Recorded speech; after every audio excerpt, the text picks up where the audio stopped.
Phone কেনার পর কিছুদিন পরে দেখা যায় যে ফোনটি গরম হয়ে যায়, হ্যাং হয়ে যায় বা স্লো হয়ে যায়, কাজ করতে অসুবিধা হয়।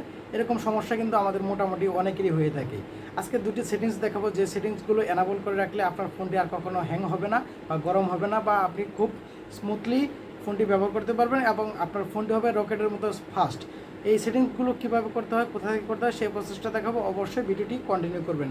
আরেকটি অনুরোধ করবো, আমার আইডিটা যদি আপনার কাছে নতুন হয়ে থাকে তাহলে অবশ্যই একটু ফলো করে দিবেন এবং ভিডিওতে একটি লাইক, একটি কমেন্ট এবং একটি শেয়ার করে দিবেন। কারণ শেয়ার করে দেওয়ার মাধ্যমে আপনি পরবর্তীতে দেখে দেখে কাজটি করতে পারবেন এবং আপনার মাধ্যমে অপর একজন দেখে কাজটি শিখতে পারবে। তো বন্ধুরা, কথা না বাড়িয়ে চলুন কীভাবে এই কাজটি করতে হয় সেই প্রসেসটা দেখে নিই। এই শুরুতে এই কাজটি করার জন্য আপনি আপনার ফোনের যে সেটিংসটা আছে এই সেটিংসটাকে ওপেন করে নেবেন। আমি যথারীতি সেটিংসটাকে ওপেন করে নিলাম। ওপেন করে নেওয়ার পর এখানে আপনি সার্চ বার পাবেন। এই সার্চ বারে গিয়ে আপনাকে লিখতে হবে মাউস। মাউস লেখার পর আপনাকে সামনে এরকম দুটো অপশন চলে আসবে। আসার পর এখান থেকে আপনার নিচের যে লেখাটা আছে প্রাইমারি মাউস বাটন, এই লেখাটার উপর একটা ট্যাপ করে দিবেন।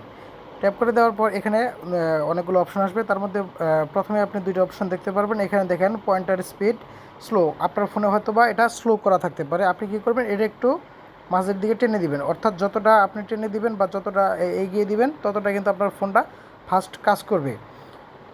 দ্বিতীয়টা আছে হোয়েল স্ক্রলিং স্পিড। আপনি যখন ফোনটা স্ক্রল করবেন কোনো ফেসবুক ব্রাউজার বা অন্য কোনো ব্রাউজারে যখন স্ক্রল করবেন তখন কিন্তু অনেক সময় দেখা যায় ফোনটা খুব ধীরে স্ক্রল করে।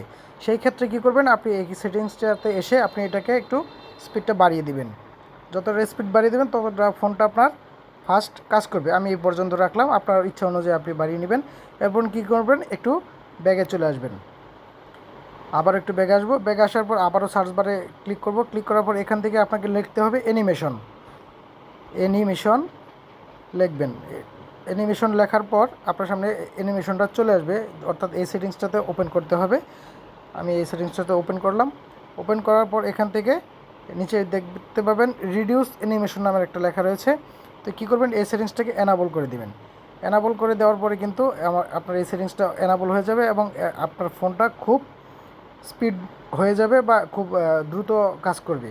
তো এই ছিল ভিডিও। কেমন লাগলো অবশ্যই একটু কমেন্ট করে জানাবেন।